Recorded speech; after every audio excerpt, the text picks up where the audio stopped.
Welcome back to the YouTube channel. So in today's video we are going to talk about this new retro arcade G1000, how do you want to pronounce this thing, mini arcade machine from our friends from China. This is more like, if you're new to the channel, I was thinking, okay, what is this all about? This is more like an all-one pocket retro arcade machine. Pretty damn awesome.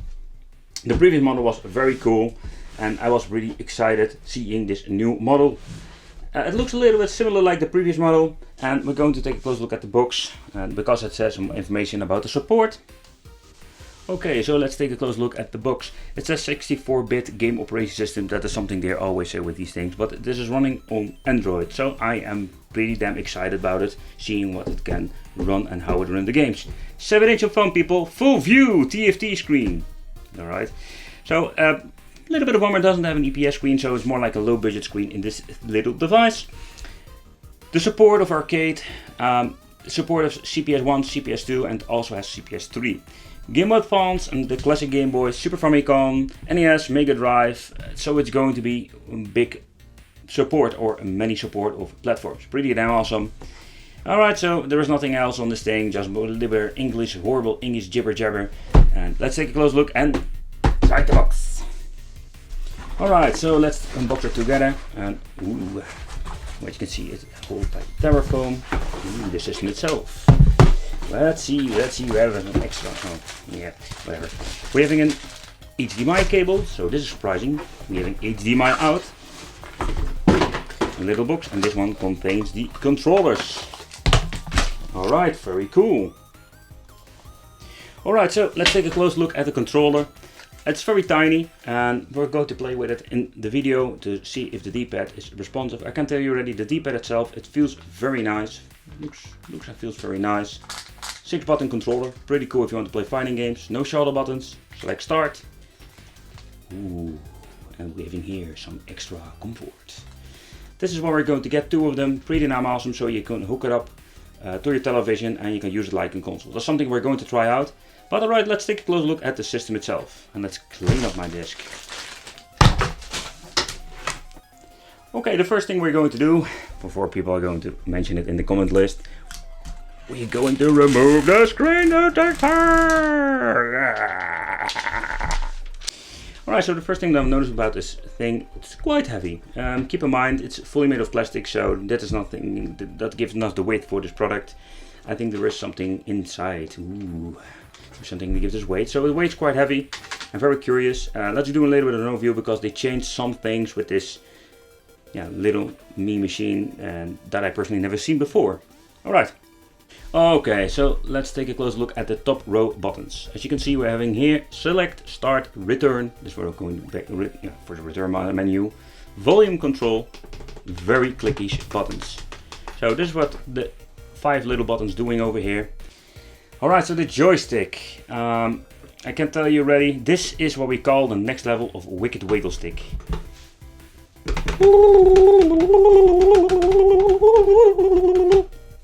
So I needed to do that. So the buttons, I don't know if this is a good thing or a bad thing, but look at it. It's more, there is no clicky button, but it's a really long travel button. What they like to mimic or simulate, I'm saying this correctly, that they want to make more this arcade feeling, so giving this button a real big travel. I don't know if it's very weird. It's very weird. I don't know if I can say it. I like it. So we need to figure out if these are very responsive, and the same of course for the joystick itself. Alright, where you can find here the on and off switch, charging port, TF slot. This is a headphone out, 2 USB ports for connecting your controllers, HDMI out, very cool, and we're having a very huge speaker over here. And the TF slot is something or this SD card, how you want to call this. This is something we're going to take a closer look at because there is something weird going on. It's the moment of the truth, we're going to power it on. Okay, where's the power button? Where it is? Here it is. Alright, let's see what happens. Yeah, alright. So this is the menu. Okay, let's zoom in a little bit and I'm going to show you what are we going to get. Alright, so the layout is a little bit similar. If you look at the previous model, we have in here these little thumbnails. So far I know you cannot swap them out. Here at the bottom we're finding the menu for the games. music, pictures, movies, and file explorer, and we're having the settings. Alright, let's check the settings. Language, theme settings. Okay, let's see if we can change it out. Ooh. No, let's stick to the previous model, or the previous theme style. Off-screen settings. Let's see what it is. Okay. We're having, or in other words, this is more like power saving. Backlight settings. We can adjust the brightness if we like. And we have restore default settings and system information. So this is more the GB2 retro game, and this is one of the earliest models. Okay, so in this part we are going to take a close look at the SD card. And the reason why, it's not because it's only storing files. It seems to be that the software itself, it's running, or a part of it is running from the SD card. So for example, if I'm pulling it out, first off I'm going to shut it off, of course, otherwise I'm going to corrupt the SD card. Pulling it out, powering it on, we're getting the same boot up menu, this background, and here comes the interesting part. So in the blue screen, and then we're having this. And the fun thing is, there is serious no way of, there is just no way to playing games. So don't know what's going on here, but there is something on this SD card. And then I put it in my PC, and I can tell you already, the only file I'm seeing is the ROM files, or in other words, just the ROM folder. The thing you're seeing with the thumbnails and other stuff, you cannot reach it. So that is pretty weird if you ask me. So it's all here. This background stuff, it's all freaking here. Alright, so I just wanted to show you what happened when you are pulling out the SD card. Little fun fact, when you're pressing select and start at the same time on your controller, you're getting the return menu. So that is pretty damn cool. As we can see, it has support for different games. We're going to test some of them out, and if you are interested in a certain part or a certain game, I will leave in the description a naughty skipping, so you can search for the testing you like or interested in. The emulation on this thing is way better than the previous model.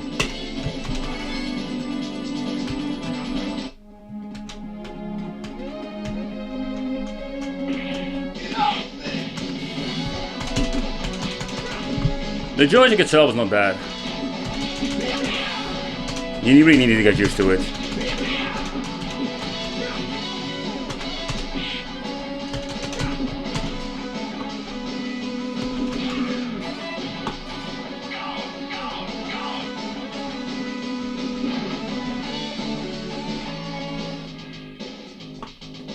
So as you can see, when moving the stick a little bit, nothing happens in the game. So the Z zone is pretty damn huge. And that is a bummer. There's a big bummer of this thing.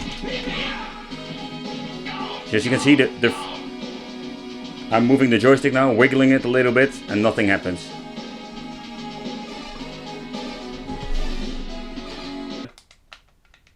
Oh, this is a homebrew game. Wow. This is bad. Alright, Mega Drive.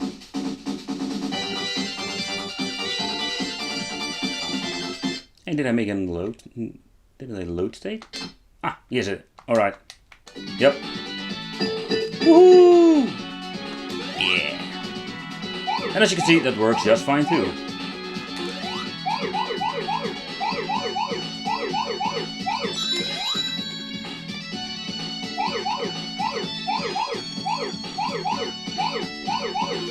Oh yeah. Sound is good. The graphical part is great. Metal Slug.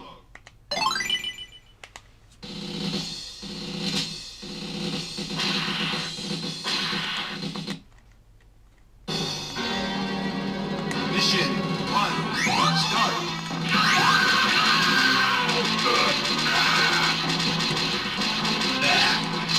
Heavy machine gun.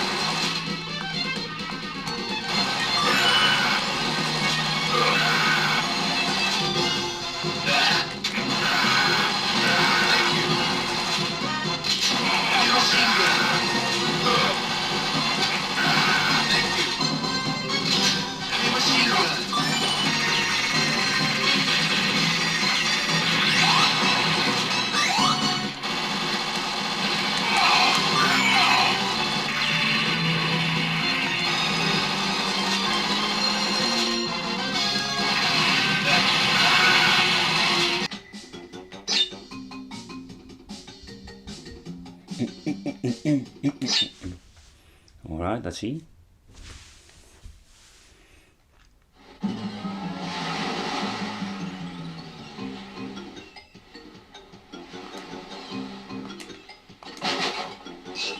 Wow. This is seriously playable.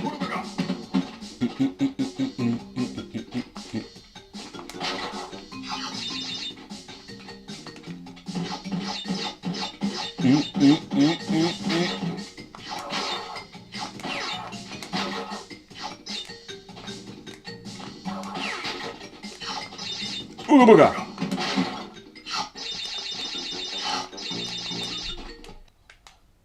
Okay, let's load it up. We only have a white screen, keep that in mind. There's no way of changing the resolution or the ratio so far I know. Okay, let's see how it runs. I think it's pretty damn awesome that you even can play PlayStation 1 on this thing and it still runs pretty smooth. So this is the best signal output we are going to get. Okay, we're going to try out some other games. Pretty damn awesome. Okay, I'm going to change the volume with this.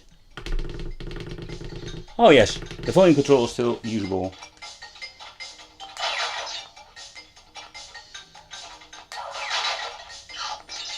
So if you hook up a second controller, you can use this thing plug and play like a game console. So you have more like a portable mini arcade. You can turn it or transform it in a game console.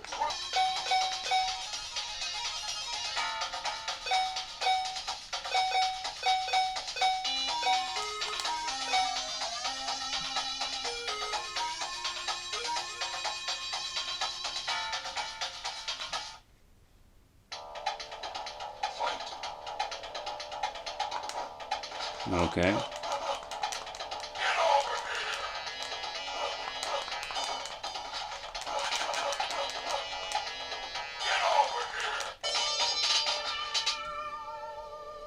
And you just want to switch back to the normal system, pull out the HDMI and return back to the system itself.